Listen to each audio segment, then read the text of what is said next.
Um, Chicago has spent over $300 million on this migrant crisis, and people are asking why and where their money going. So let's tune into the video and see what's happening in the streets of Chicago.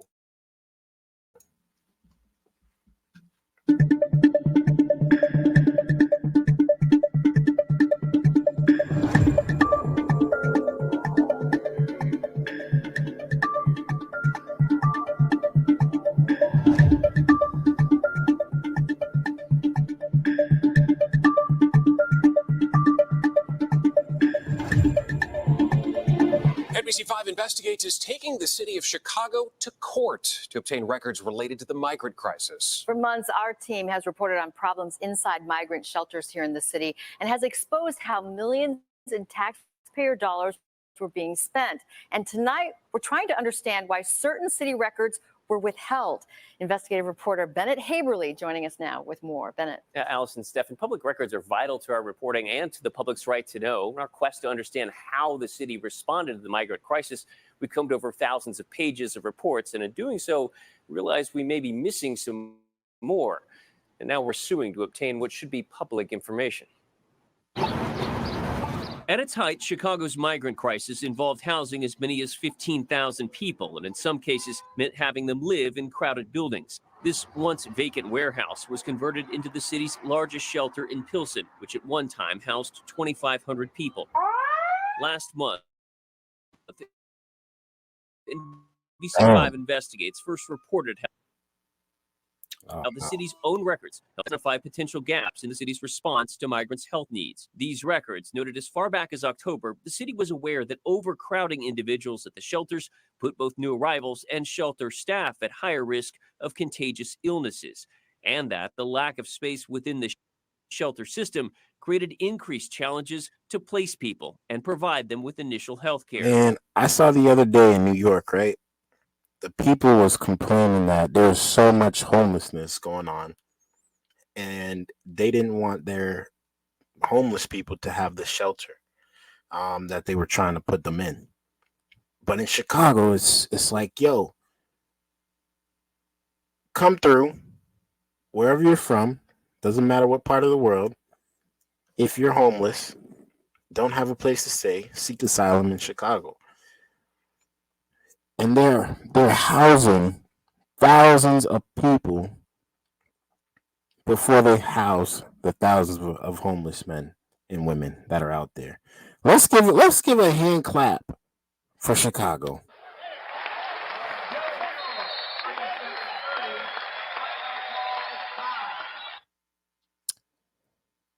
Chicago is a failing city. And I say that I know you guys love Chicago. I love Chicago too, but Chicago's a failing city. I don't know why they would allow this to get this bad, but Mayor Brandon Johnson, he is actually 100% completely on board with what is going on with this migrant crisis. He's 100% on board. And unfortunately, they don't know what they're doing. Although they may seem like it's a good thing that they're taking in people that are on the streets, and a lot they're asylum seekers, and they're helping out people that don't live here. Oh, it sounds so good. But the people are paying for it. The people are paying a heavy penny for it, 300 million for it. And that is wild information. Wild. It was during that reporting process that we realized we may be missing 2 weeks worth of documents. It shouldn't take a lawsuit to get access to this kind of information, but this administration is increasingly making it impossible for people to get records unless they go to court. Attorney Matt Topic represents NBC5 Investigates. His firm filed a complaint on our behalf, alleging the city failed to comply with the state's Freedom of Information Act. I think we've now filed 10 lawsuits for different clients for records about the migrant crisis, where the administration is just refusing to often even bother to respond to requests. What's not clear is if these records don't exist at all or if they're being withheld. Joe Ferguson with the Civic Federation, a nonpartisan government research group, says anytime a news outlet has to sue for public records, it can impact public trust in government. If you don't have it, say you don't have it and say why you don't have it. I think every one of these instances where the media has to file a lawsuit because by all appearances there is a hide the ball game that is going on, which then raises only more questions. So somebody's getting paid. Somebody's getting paid a lot of money to have all this happen. And that's probably what they're trying to figure out. How can you guys spend $300 million on people that are not even from here? Where's all this money going? How is the money getting split up? Who's the money going to?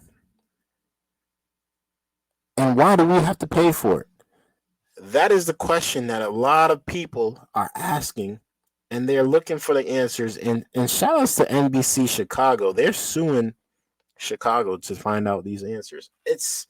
I don't think I've ever heard of a news station suing a state to get answers about where the taxpayers' money is going.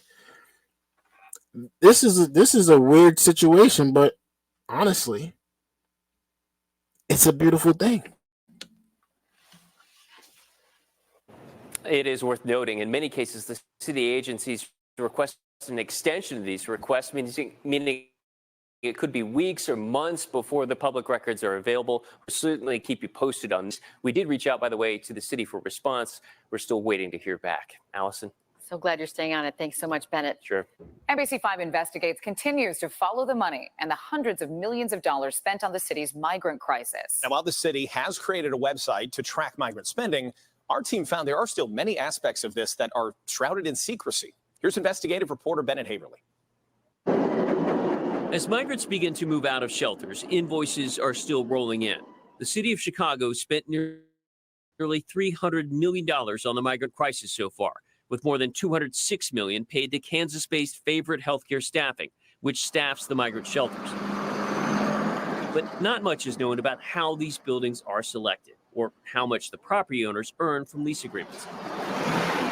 Answering that is difficult, in part because of how the city structured its migrant operation. It feels a little more translucent than transparent, right? You'll get some information, but not the full picture. The city's migrant spending website shows... Listen, I remember this guy. He was in another video, and he was pleading for migrants to be housed.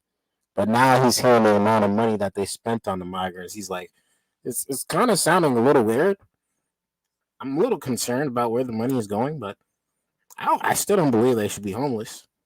I remember him clearly saying, I think the government should do everything they possibly can to house these migrants. And now he's saying a whole different tune in this video. This is crazy. More than $45 million have gone to a Louisville company, Equitable Social Solutions. That's where a number of those leases are. Mayor Brandon Johnson's office says Equitable helps facilitate and identify shelters through the help of another company, ReloShare. For months, NBC5 Investigates has asked for copies of the leases for the 27 shelters the city operated. Through a series of Freedom of Information Act requests, we received just 9 agreements.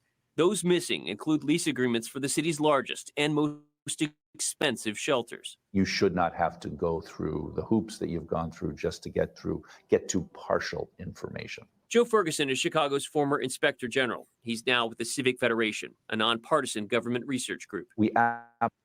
This is definitely fishy business going on. Fishy business. Why is there not a lease agreement for over half of the leases that you guys are putting these migrants in? And why is there no paperwork? How are y'all funding this lease? Are they really even, is there really even a lease? those are all questions that are going through my head. So I can only imagine what questions are going through the people of Chicago's head. How come I have to get my taxes raised and we can't even get proper documentation or proper paperwork of how our money is being spent?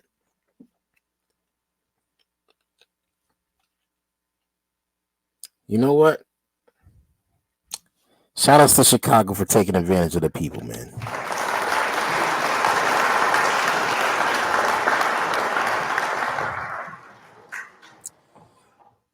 This is a sad situation. But let's continue. Absolutely should know at every step of the way where the public's money is going to, so that we can make an assessment as to whether or not it is being used well. What we do know after reviewing hundreds of pages of invoices is how millions of dollars have flowed to these companies for the operation and use of the buildings. Take, for example, the city's largest shelter in Pilsen. Housing 2,300 migrants cost city taxpayers $38,000 for a single night. That's $280,000 a week, or more than $2.5 million over the course of 3 months. It was a similar story over at this Ogden shelter. For 3 months, $1.8 million. And at the Inn of Chicago, which at one time provided 1,500 beds, the cost $344,000 a week. If you total that out to a year, it's more than $17 million. It's tough to say how that money was divided up. Equitable Social Solutions directed our questions back to the city. ReloShare did provide a statement, but it didn't answer any of our questions, and the property owners either didn't return our calls or would not comment. If there are public dollars involved. I'm telling you, somebody's or a few people are getting rich off of this. Some people are getting super, super rich, and they're just sweeping it under the rug like nothing has happened. Like they ain't spending millions and millions of dollars weekly. That don't make sense. Shouldn't the public know where they flow? 100%. Alderman Andre Vasquez chairs the city council's migrant committee. He said even aldermen have had a hard time accounting for how these dollars have been spent. I think something that we've been looking at is how to really get more mandated reporting from the government as they're making decisions, because our constituents are asking us those very questions. I'm not looking to make any money on this. Randy Schifrin told me he offered up a vacant property on South Michigan Avenue to the city last fall for $1 a year. The city, he said, passed on the offer. They made a date with me to come and view the building, her and her group, and then at the very last minute, they were called back. In response to other reporting that the city had months ago turned down offers for other potential shelter sites from the Archdiocese, Mayor Brandon Johnson pushed back. All right, good afternoon, everyone. Telling reporters the city is now working with the Archdiocese to bring one shelter online. But it's not just as simple as here's a building, take it. There's work that has to be done to build it out, to make it suitable. But Johnson sidestepped our questions about calls for increased transparency. We've seen the bed rates, right? Yeah. It's a lot of money. I mean, I guess that's still the question that's outstanding. Would you support more transparency, more efforts to share those records? Thank you for that question. Again, we're meeting you right where you are. That response did not answer our questions about the calls for more transparency. Didn't answer a damn thing. Mayor John and Branson. Mayor Brandon Johnson. Yeah, he's one of the toughest, most weirdest, I don't even know how to explain it, but I've been watching his journey, and it's just I don't see why they voted for him. I don't see why. They voted for Mayor Brandon Johnson. I keep saying his name backwards because he's backwards.